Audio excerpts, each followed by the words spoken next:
¿Quién es el más grande? Más grande. La imagen no es la del Señor Jesucristo como lo estáis pensando tal vez. Allí en el medio hay un rey. Hay un rey sentado en su trono.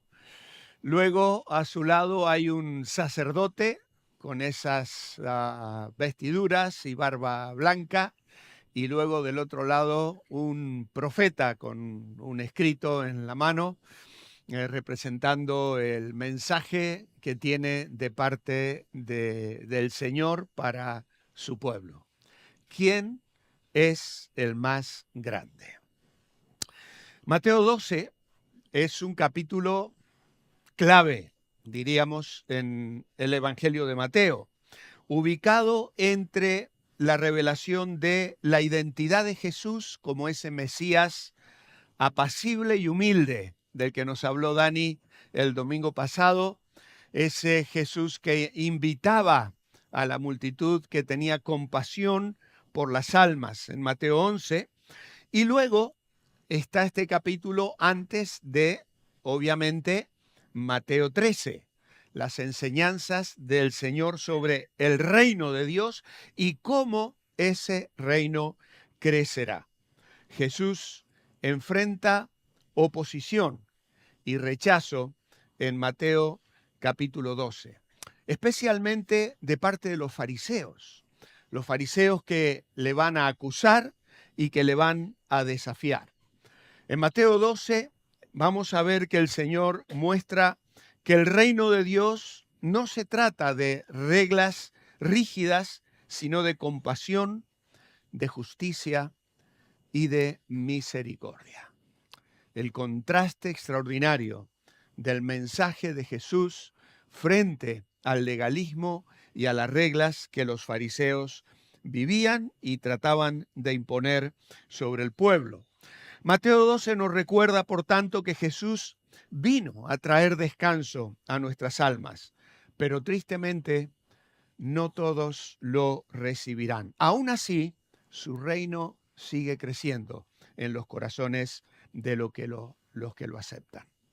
Podríamos decir que la idea principal de este capítulo es mostrar la autoridad y superioridad de Jesús sobre las tradiciones y las leyes religiosas, enfatizando que Jesús es el Señor del sábado y además el cumplimiento de las profecías que habían sido proclamadas en el Antiguo Testamento en relación al Mesías. Dani nos decía el domingo pasado que a Dios le gustan las preguntas, o algo así, fue la forma en la que él comenzó su mensaje, ¿no? Y como yo precisamente ya estaba estudiando para predicar hoy, me iluminó un poquito y dije, es cierto, ¿cuántas preguntas hay en el capítulo 12 de Mateo? Y me puse a repasarlas y me encontré que en medio de todos estos encuentros con los fariseos, las enseñanzas sobre el reino de Dios y la revelación de la misión que el Señor tenía en relación a traernos el Evangelio y mostrar la verdadera justicia y misericordia de Dios e incluso dar una lección sobre lo que es la verdadera espiritualidad. Porque los fariseos estaban proclamando nada más que una religión, algo completamente externo, vacío de contenido. Pero en medio de todo eso hay un montón de preguntas. Y vamos a hacer un repaso. Mateo 12 es un capítulo bastante largo, tiene 50 versículos. No sé si los podré leer todos esta mañana, pero los vamos a ir resaltando. Yo creo que nos va a quedar bastante claro todo el relato. Algunos de ellos sí que los vamos a leer textualmente.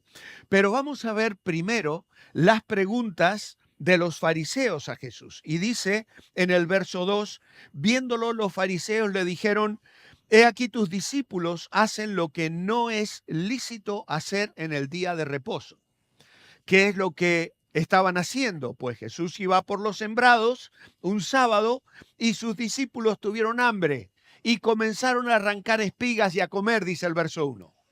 Y aquí en Mateo Mateo lo presenta como una afirmación. Viéndolo los fariseos le dijeron, aquí tus discípulos hacen lo que no es lícito hacer en los días de reposo.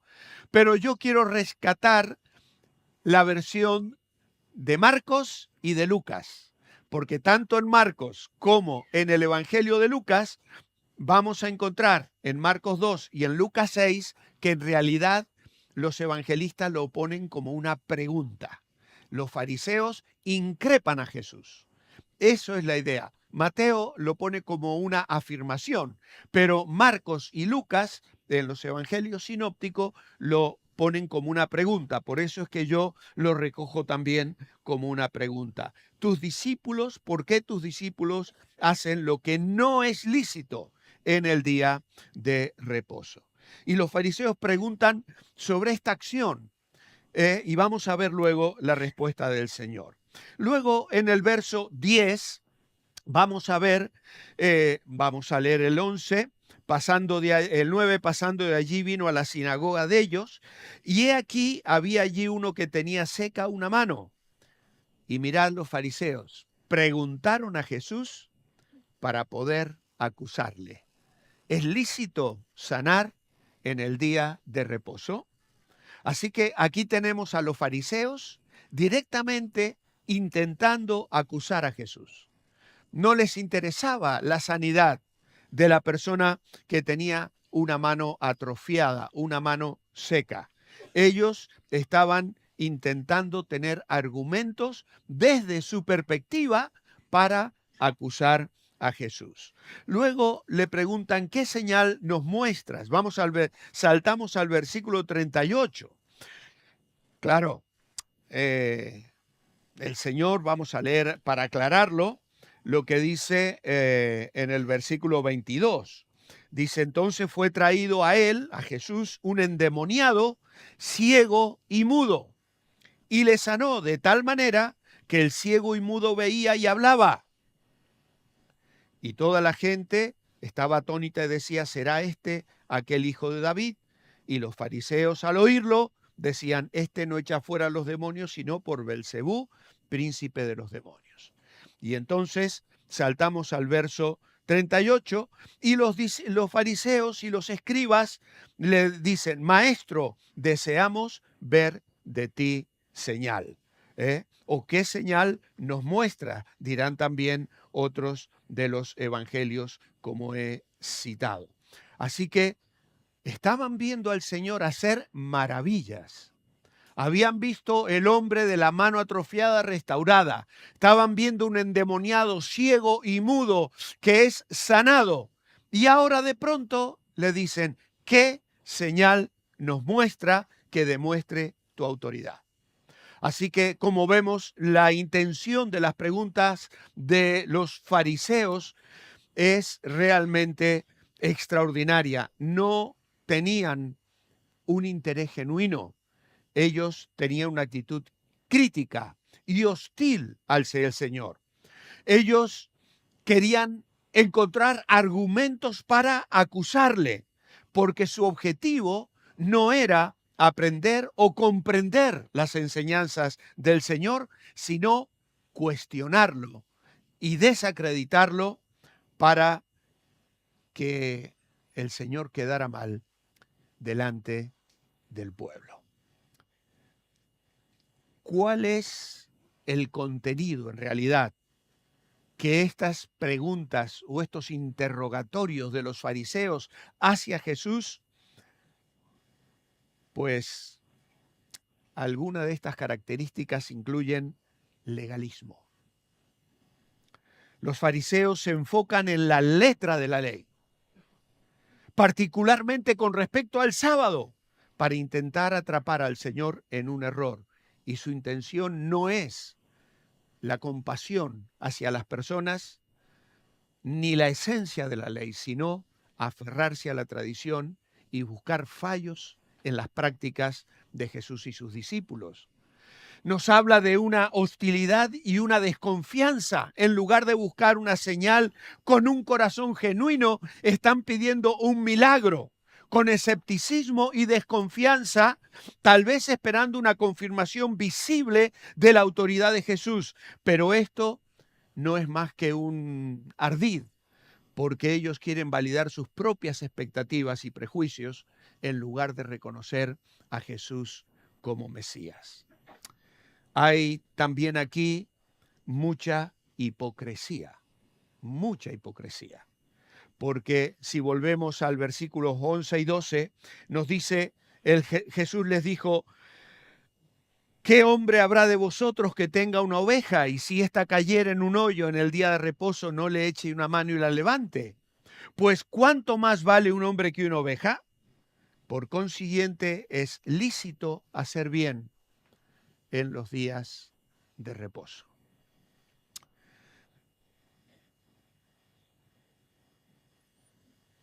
Ellos rescatarían sus propias ovejas un día sábado. Lo hacían, obviamente que lo hacían, pero no consentían que el Señor sanase a una persona con una enfermedad por años y le criticaban, le condenaban. Las preguntas de Jesús muestran orgullo, incredulidad, resistencia a reconocer la verdad que Jesús representaba. En lugar de ver la sanidad y el bien que Jesús hacía como una evidencia de su misión divina, intentan usar todos sus actos en su contra. Y así muestran sus intenciones egoístas, su rigidez religiosa. Pero no solo en este capítulo encontramos las preguntas de los fariseos, también hay preguntas de la gente. Versículo 23 nos dice que toda la gente estaba atónita y decía, ¿será este aquel hijo de David? ¿Será este aquel hijo de David? La multitud se cuestiona si Jesús pudiera ser el Mesías, el hijo de David, al ver sus milagros. Y las preguntas de la multitud surgen de una mezcla de curiosidad y esperanza. Claro, aún a los discípulos les costó mucho entender esto porque las expectativas del Mesías era uno político, militar, que traería libertad y que ofrecería cosas diferentes a lo que un simple personaje como Jesús, con su sencillez, caminando con sus discípulos, con un mensaje de humildad, de mansedumbre, de amor, de cariño. No era lo que ellos estaban esperando, pero veían sus milagros y había un genuino interés. ¿Por qué? Porque al ver los milagros de Jesús, la gente busca la verdad. ¿Será el Mesías? Y ellos no buscan atrapar a Jesús, expresan su asombro y la posibilidad de que Él sea el Salvador prometido. Y este cuestionamiento refleja una expectativa, una apertura hacia las señales de Dios. Y yo a veces me pregunto cuando veo a las personas que se acercan a nuestra iglesia con algún interés y hacen preguntas, ¿son genuinos realmente? ¿Están buscando respuestas, pero lo hacen con un corazón abierto y sincero? ¿Qué es lo que nos mueve cuando nos acercamos preguntando y queriendo conocer? A diferencia de los fariseos, ellos no buscan fallas en Jesús. La gente quiere entender su identidad, quiere entender su misión y su pregunta nace de un corazón dispuesto a creer en algo mayor.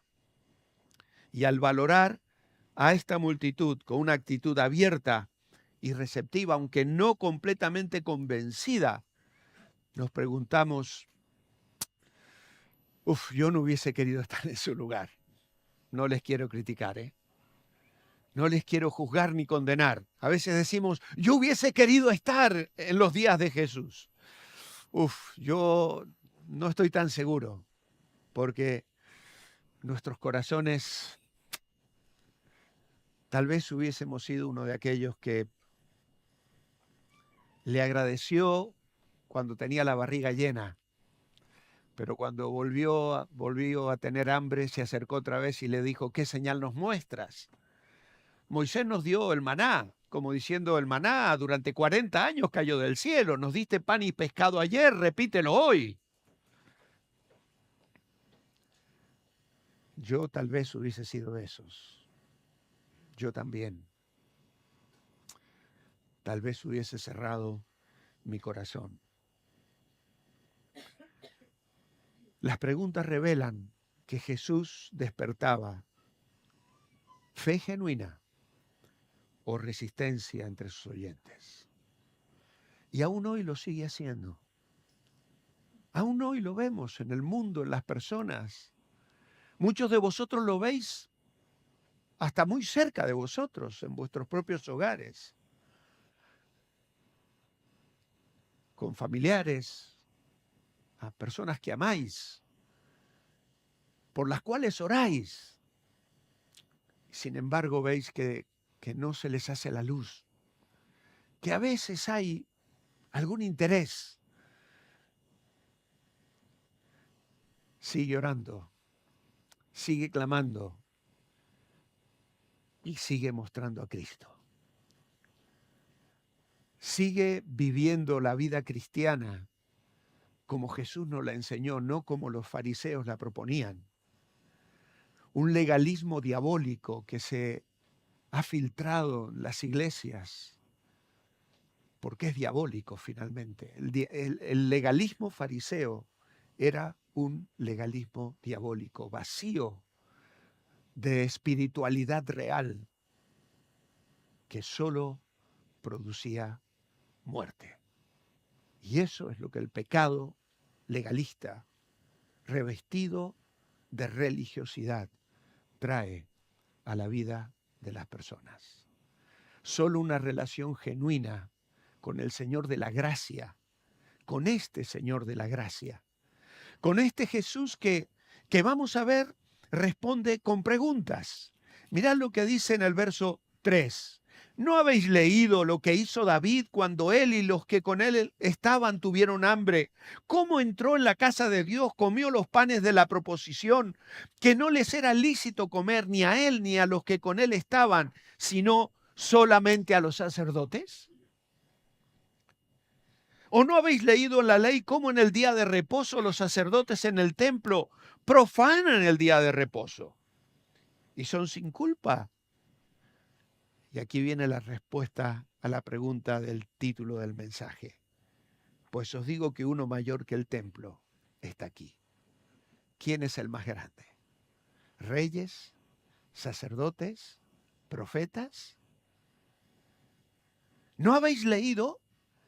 Jesús cuestiona el conocimiento de los fariseos sobre las Escrituras y defiende a sus discípulos. Y es por eso que necesitamos conocer las Escrituras, hermanos, porque el legalista las usa. Dice afirmarse en las Escrituras.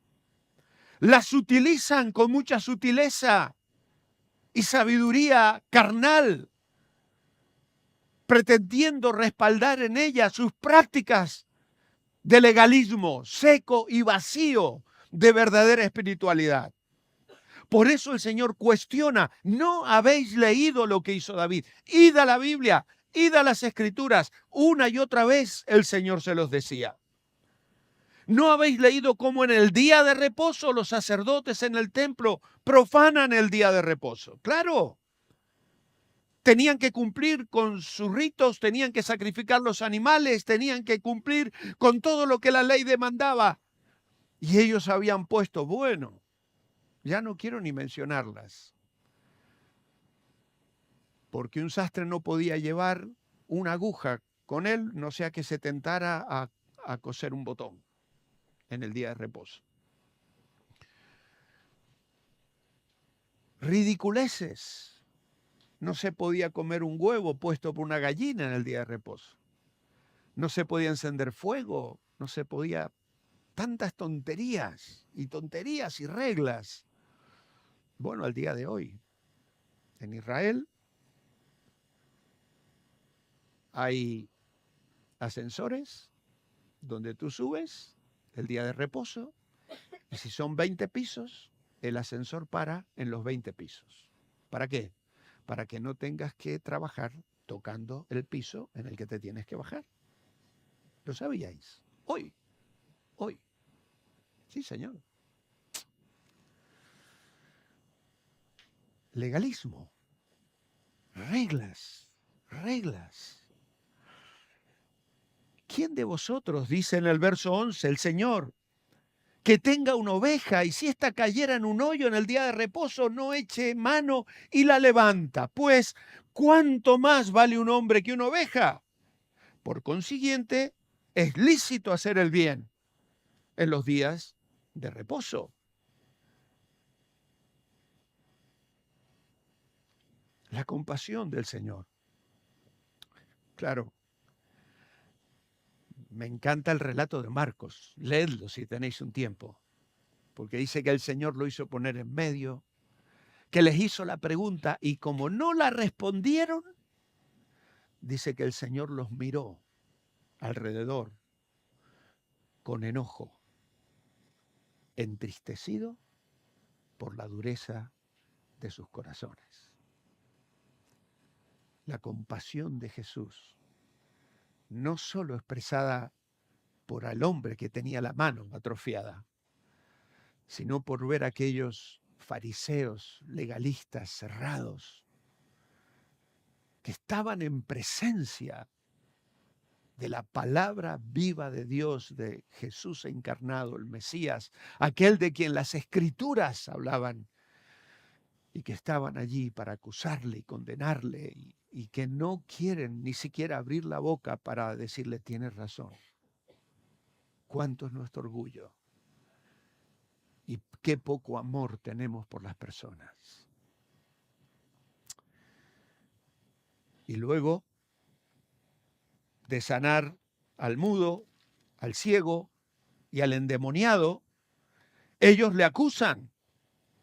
Y entonces el Señor les habla allí en el verso 25, todo reino dividido contra sí mismo es asolado, toda ciudad o casa dividida contra sí misma no permanecerá. Y si Satanás echa fuera a Satanás, contra sí mismo está dividido, ¿cómo pues permanecerá su reino? Y luego en el verso 28, ¿cómo puede alguno entrar en la casa del hombre fuerte y saquear sus bienes si primero no le ata? Y entonces podrá saquear su casa. El que no es conmigo contra mí es, y el que conmigo no recoge desparrama. Así que aquí tenemos al Señor respondiendo a la acusación de que Él expulsa demonios por el poder de Belcebú, con una pregunta retórica, ilustrando que su poder viene de Dios mismo. Y hay otra pregunta más que la vamos a encontrar en el versículo 48. Mateo parece como que recopila un montón de cosas aquí, en este capítulo central de su evangelio, y de pronto dice que mientras hablaba, su madre y sus hermanos estaban fuera, le querían hablar, y entonces, cuando se lo informaron, Jesús contestó, ¿quién es mi madre y quiénes son mis hermanos? Jesús hace esta pregunta para enseñar que sus verdaderos familiares son aquellos que hacen la voluntad de Dios. Aquellos que viven en comunión con Dios. Aquellos que disciernen el plan, el propósito de Dios para su vida diariamente. Aquellos como el salmista en el Salmo 143:10 oran y dicen, Señor, enséñame a hacer tu voluntad, porque tú eres mi Dios. Tu buen espíritu me guíe a tierra de rectitud. Esos son mi familia, esos son mis hermanos, mi madre y mis hermanos. ¿Quién es más grande? ¿Un rey con un ejército poderoso? ¿Un sacerdote con acceso a los secretos de Dios? ¿O alguien que puede hacer descender fuego del cielo con una palabra, como los profetas Elías y otros profetas que hicieron verdaderos milagros? Todos buscamos grandeza, pero ¿dónde la encontramos realmente? Porque a veces podemos buscarla en lugares equivocados, en el poder, en la riqueza, en la fama.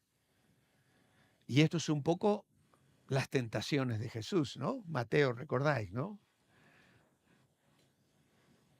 Uf, ¿cuánto hay en la palabra? Mateo 12 nos presenta una figura que redefine completamente nuestra comprensión de la grandeza. Jesús, un hombre sencillo de Nazaret, demostró una autoridad y un poder que eclipsaban cualquier rey, cualquier emperador, cualquier sacerdote, cualquier profeta. Y yo quiero proponernos, ya para entrar en la segunda parte y apuntar al final, creo que Mateo nos presenta retratos de Jesús, fotografías de Jesús. Y la primera de ellas es la de uno mayor que el templo y Señor del sábado. Los versículos 1 al 8 que hemos mencionado aquí sobre arrancar espigas y tal, y el Señor habla de lo que hizo David y luego habla de lo que hacían los sacerdotes en el templo. Así que les dice, uno mayor que el templo está aquí. Jesús no es simplemente un visitante del templo, sino que Él mismo era el templo o es el templo espiritual. Su presencia transforma todo lo que toca, incluyendo leyes, tradiciones, y esto nos invita a buscar una relación personal con Él por encima de cualquier ritual, de cualquier institución. Estamos permitiendo que este Jesús transforme nuestras vidas, nuestros hogares, nuestra comunidad, nuestra iglesia, o seguimos aferrados a tradiciones, a reglas que ya no tienen relevancia. Dios quiere obrar en nosotros y lo hace en libertad. Luego tenemos un segundo retrato, Jesús como el que valora a las personas. Versículos 9 al 13, vemos allí al hombre que tiene esa mano seca y vemos al Señor tocándole, sanándole, valorando por encima de toda crítica la importancia de la compasión y la misericordia de Jesús al relacionarnos con los demás. Jesús va más allá de la apariencia. Valora a cada persona como un tesoro único. El Señor podría haber dicho, bueno, querido, mira, es sábado. Te puedo sanar mañana sin ningún problema, ¿eh? Nos vemos aquí a esta misma hora, a las 9, y te soluciono el problema. Y quedo bien con los fariseos y no tenemos aquí ningún drama.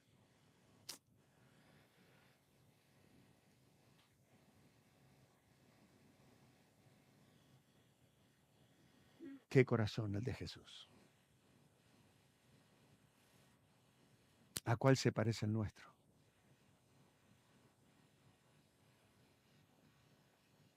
¿A cuál? ¿Cómo podemos mostrar ese mismo amor a quienes nos rodean? Incluso aquellos que los vemos diferentes a nosotros. O tal vez algunos que nos han herido, que nos han hecho daño. Tenemos que amar. Tenemos que valorar. No seamos jueces con malos pensamientos. Pero luego, unos versículos que no he citado. El tercer retrato es el de Jesús como el amado del Padre. Y del verso 14 aquí en adelante vemos a los fariseos que tienen consejo contra Jesús para destruirle. Fijaos el contraste, ¿no? El Señor sanando a una persona y los legalistas fariseos hablando de cómo van a acabar con este problema. Y el Señor salió de allí, sanaba a todos, les encargaba que no le descubriesen. ¿Por qué? Porque quería que se cumpliese lo que el profeta Isaías había dicho. ¿Y sabéis los cánticos de Isaías? Mira, estuve a punto de hablar nada más que de este párrafo y olvidarme del resto del capítulo. He aquí mi siervo, a quien he escogido. El llamado. Mi amado, en quien se agrada mi alma. Pondré mi espíritu sobre él, su sostén, y a los gentiles anunciará juicio, su mensaje. El cántico del siervo del Señor en Isaías 42. No contenderá ni voceará, ni nadie oirá en las calles su voz, su modestia. La caña cascada no quebrará y el pábilo que humea no apagará su humildad. Hasta que saque a victoria el juicio y en su nombre esperarán los gentiles. Perseverancia. Tremendo. Aquí tenemos un párrafo para hablar semanas si quisiéramos profundizar, respondiendo a aquel que es el más grande, el siervo de Dios, el cántico del siervo, el siervo llamado, el siervo sostenido, el siervo modesto, humilde y perseverante. Y como ese siervo somos llamados a ser. Pero este siervo es amado por el Padre, ¿sabéis por qué? Por su clemencia y su mansedumbre. La relación de Jesús con el Padre es un modelo para nuestra propia relación con Dios. Él nos muestra que la verdadera felicidad se encuentra en una comunión íntima con este Padre, con este Dios, a través de la oración, de la meditación y de sentirnos instrumentos para comunicar ese amor a los demás.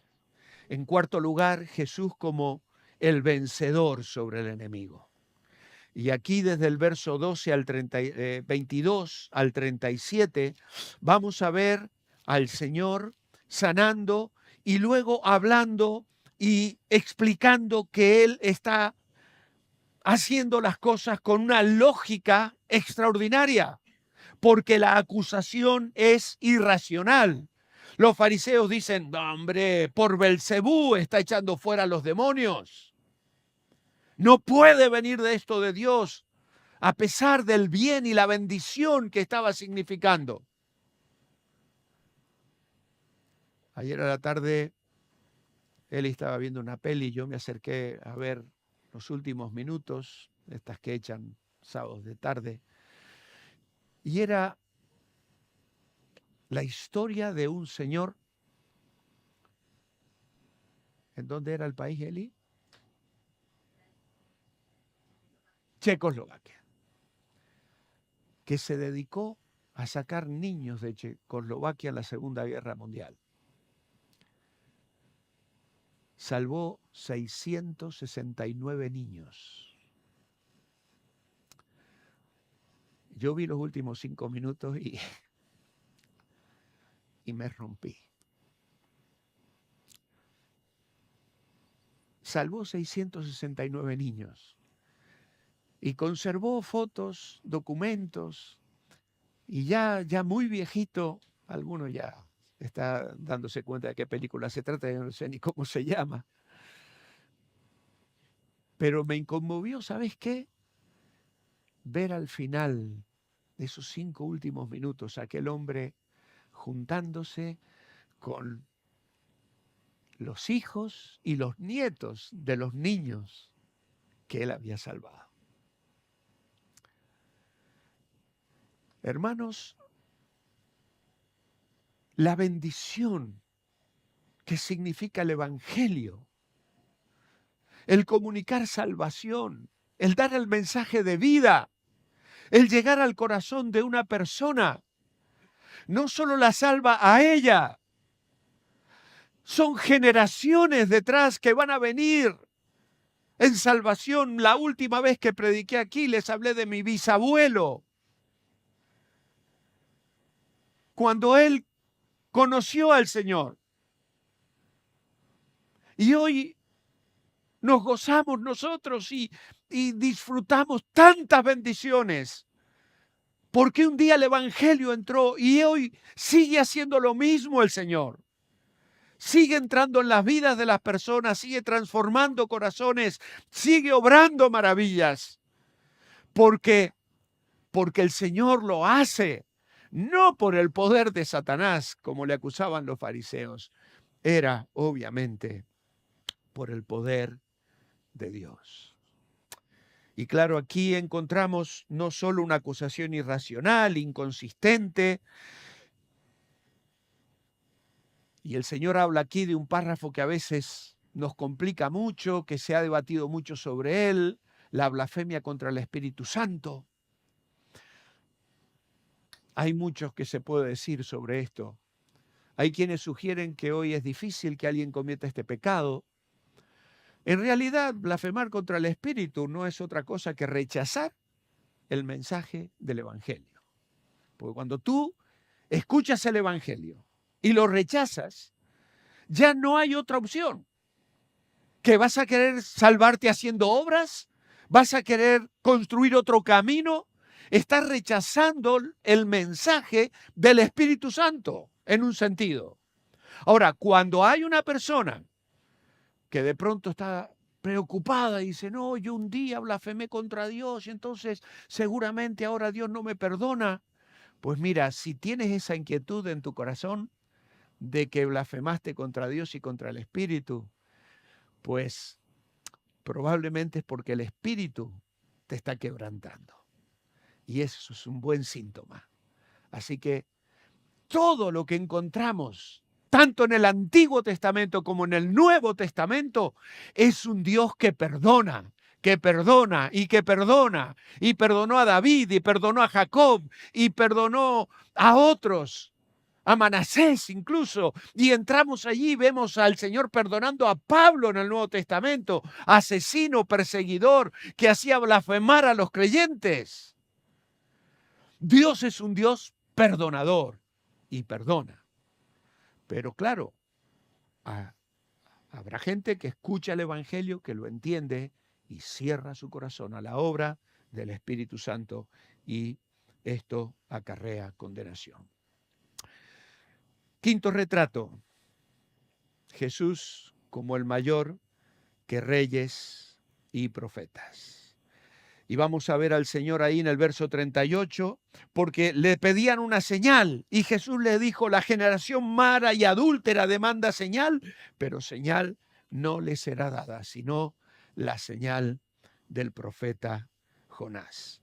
Y luego les habla de la reina del sur.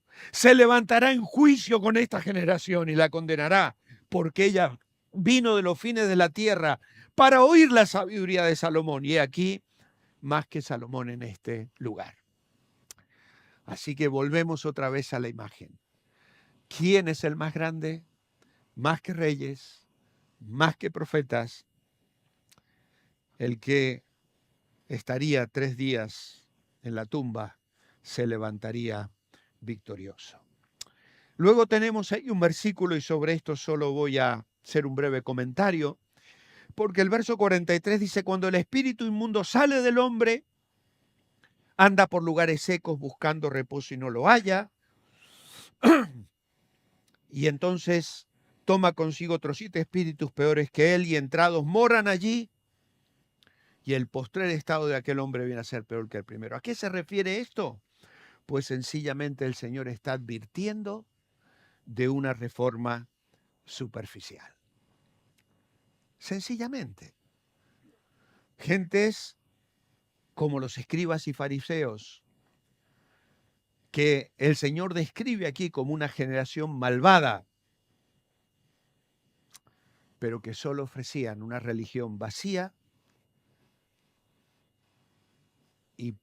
con formas externas. Guarda el sábado, lávate las manos, no muevas esto, no muevas aquello, cumple con aquello, cumple todo exterior, todo con el que dirán. Y eso realmente no vale para nada.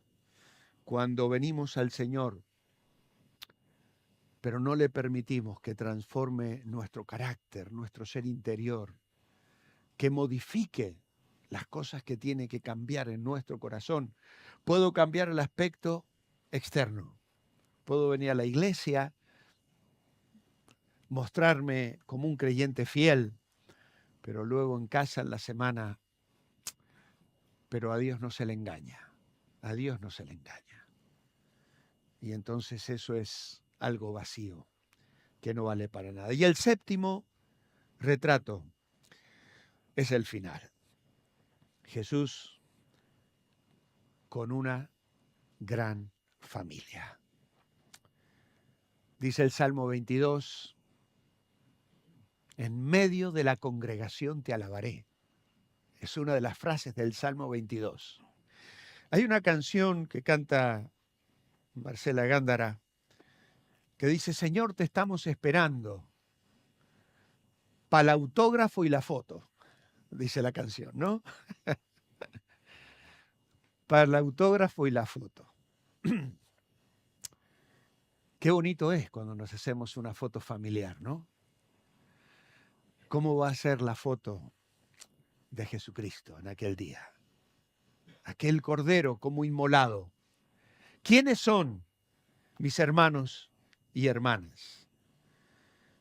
Y entonces encontramos allí que Jesús, el que no vino para añadir cargas a nuestras espaldas, el que vino a liberarnos, vino a mostrarnos el verdadero corazón de Dios. ¿No lo habéis leído? ¿No habéis mirado en las Escrituras? Está allí. Está allí. Un Dios que cuida, un Dios que restaura, un Dios que sana, un Dios que libera. No vino a ser simplemente un cumplidor de la ley. Él dijo que vino a cumplirla y que no dejaría que nada de ella pasara, pero vino a darnos una nueva vida, una vida abundante, una vida llena de gracia, llena de gracia. Cuán bello es el Señor, cuán hermoso es el Señor. ¿Quién es? ¿Quién es el más grande? Vamos a inclinar nuestros rostros para orar.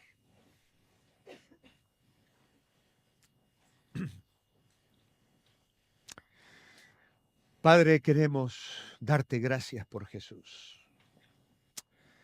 En su nombre podemos venir a ti para que Él quite toda carga de religiosidad de nuestras vidas y nos llene de su gracia. Él dijo, mi yugo es fácil y ligera mi carga. Y hoy nos invita a venir a Él para encontrar descanso para nuestras almas. Queremos conocerle más. Queremos valorar la vida como Él la valoraba.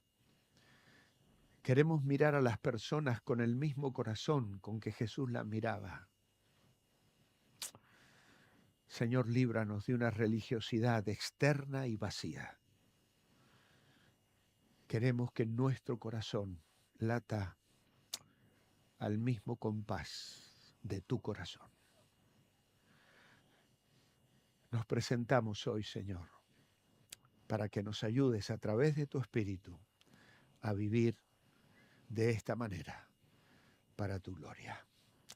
Gracias por hacernos parte de tu familia.